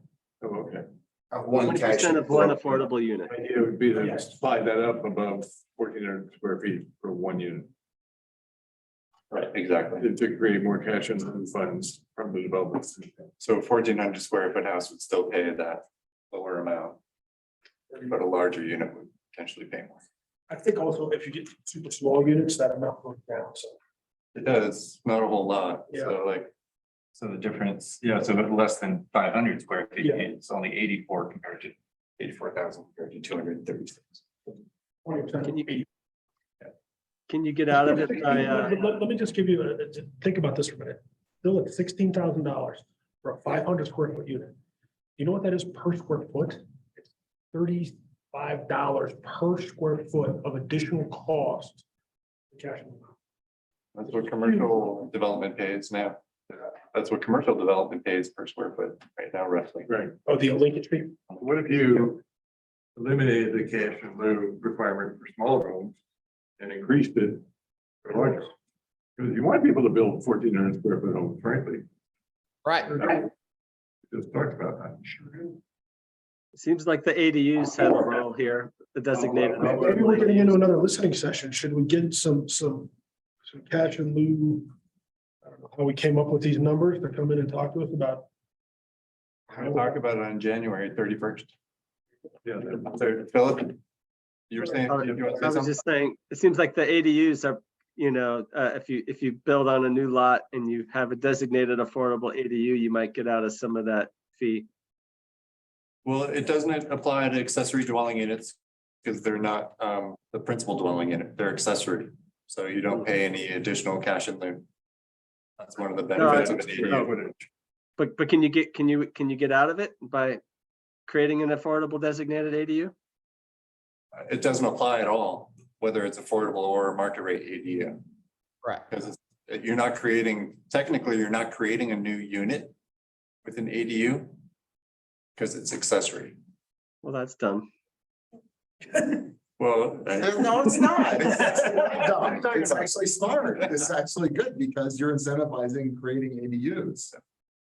and that, I mean, that's the great thing about Boulder too, is so they don't require separate tap fees. So you do avoid a lot of fees that you would get with a single family home by creating an ADU. So No, what I meant is if you're building a new single family home on an empty lot and you're gonna have to pay 20% of this 236,000, because I assume that's what the cost is of a unit, of an affordable unit. It seems like you ought to be able to get out of it by going ahead and building the ADU that's designated affordable. Oh, there you go. I can have it all together. Okay, now we get, I get it. Yeah, that's creative. I like that. That's good call. Is that actually how it works now, or you? Last night, I'm gonna go. Yeah. Oh, you stayed up watching like. Yeah. And it's funny, I can't go to sleep after those planning board meetings either. It's like, I'm wait for another hour. Just keeps running. Yeah. Thanks, Mark. Okay, see you guys. Thank you. Thank you, Mike. Thanks for coming. Have a good night. Okay, I think we should go to the meeting debrief. Yes. This meeting, we had informational items, we had feedback, and we had input. We did not make any decisions. We did not make a recommendation. The bulk of the meeting was a great conversation with Emily Hamilton, from George Mason, talking about communities that have filled with their single family zoning and some pros and cons, successes and failures.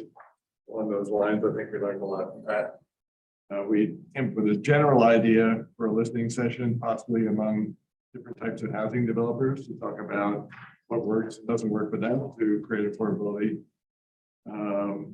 And then calendar check. When is our next HAB meeting? 25th. So this one's out of order. 25th. Oh, well, that's a HAB meeting. That's right. Okay. 25th. Oh, January 25th, not December 25th. Yeah. Point of clarification. And then we have the January 31st to join planning board and the technical review group for an inclusionary housing 101 session. That's 31st. February meeting would be when? 22nd, Okay, great. What's for a second? February 22nd would be the February HAB meeting. Oh, right, okay. Is there anything anyone else would like to bring up at this meeting? I should let our people on the screen know that we ate some really good food from Ed Green's that you missed, so don't feel badly about it. And we are going to have a non-business meeting on Monday. Does everyone know about that? Yep. You guys, everybody coming? Monday, where's it at? The We Bohemian decided on the Place? Bohemian Beer Garden. Michael, I got an idea, not relating to housing, but we're gonna flesh it out at that meeting. Fine. Okay. Excellent idea in light of our new coaching hire. It'll be exciting. Gonna bring in Dion to advise? It'll be great if he's not coming, but it's inspired by that. Okay. Great. So great. We hope to see everyone next week. Happy holidays. And do we have a motion to adjourn? So move. All in favor? Aye. Thank you all. All right. Everyone.